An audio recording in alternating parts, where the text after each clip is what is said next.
Hi, എല്ലാവർക്കും നമസ്കാരം. ഇന്നത്തെ എൻ്റെ ഒരു കുഞ്ഞു വീഡിയോയിലേക്ക് എല്ലാവർക്കും സ്വാഗതം. ഇന്നൊരു 4 മണി പലഹാരം ഉണ്ടാക്കുന്ന വീഡിയോ ആണ് കേട്ടോ. രാവിലെയൊക്കെ വീട്ടിൽ ബാക്കി വരുന്ന ദോശമാവോ ഇഡ്ഡലി മാവോ ഒക്കെ ഉണ്ടാവില്ലേ, ആ മാവ് വെച്ചിട്ടൊരു പലഹാരം ഉണ്ടാക്കുന്നതാണ് ഇന്നത്തെ വീഡിയോ. ദോശമാവ് കൊണ്ട് പെട്ടെന്ന് ഉണ്ടാക്കാൻ പറ്റുന്ന ഒരു പലഹാരമാണ് കേട്ടോ. നല്ല രുചിയുള്ളൊരു പലഹാരമാണ്.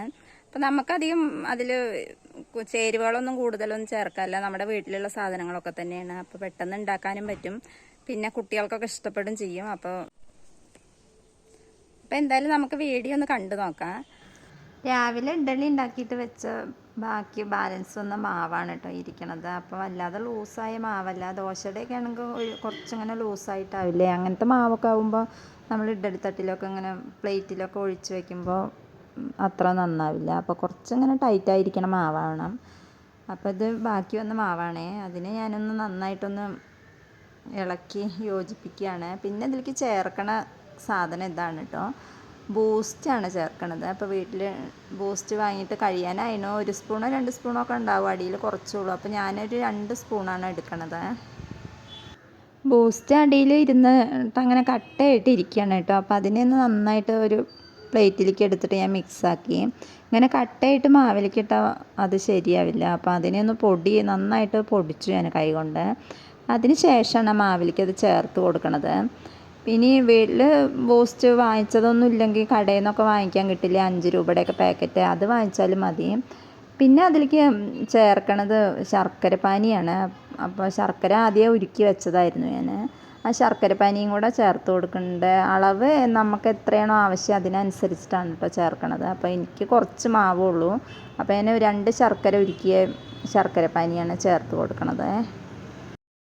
എല്ലാം കൂടി നന്നാക്കി മിക്സ് ആക്കുന്നുണ്ട്, അല്ലെങ്കിൽ ഇങ്ങനെ കട്ടയിട്ട് കിടക്കുകയുള്ളൂ. ഈ ബൂസ്റ്റിൻ്റെയൊക്കെ പൊടി ഇങ്ങനെ കട്ട കുത്തി കിടക്കും. അപ്പോൾ എല്ലാം കൂടെ നന്നായിട്ടൊന്ന് മിക്സ് ചെയ്തു.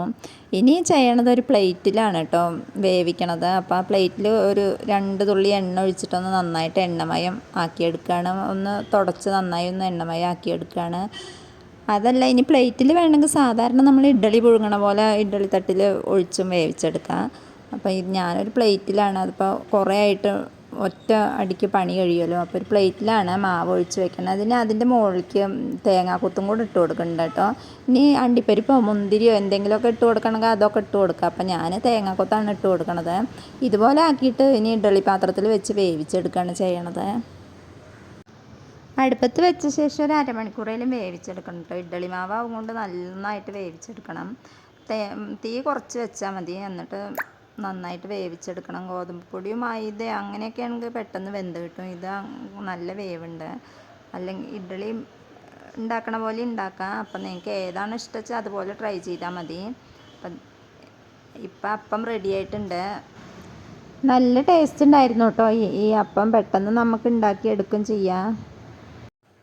കുട്ടികൾക്കൊക്കെ പുറത്തുനിന്നൊക്കെ വാങ്ങിച്ചു കൊടുക്കുന്ന പലഹാരത്തെക്കാളും എന്തുകൊണ്ട് നല്ലതാണ് ഇതുപോലുള്ള വീട്ടിലുള്ള മാവും കൊണ്ടൊക്കെ ആവിയിലൊക്കെ വേവിച്ചെടുക്കുന്ന പലഹാരങ്ങൾ. അപ്പോൾ വീഡിയോ ഇഷ്ടപ്പെട്ട സപ്പോർട്ട് ചെയ്യണേ.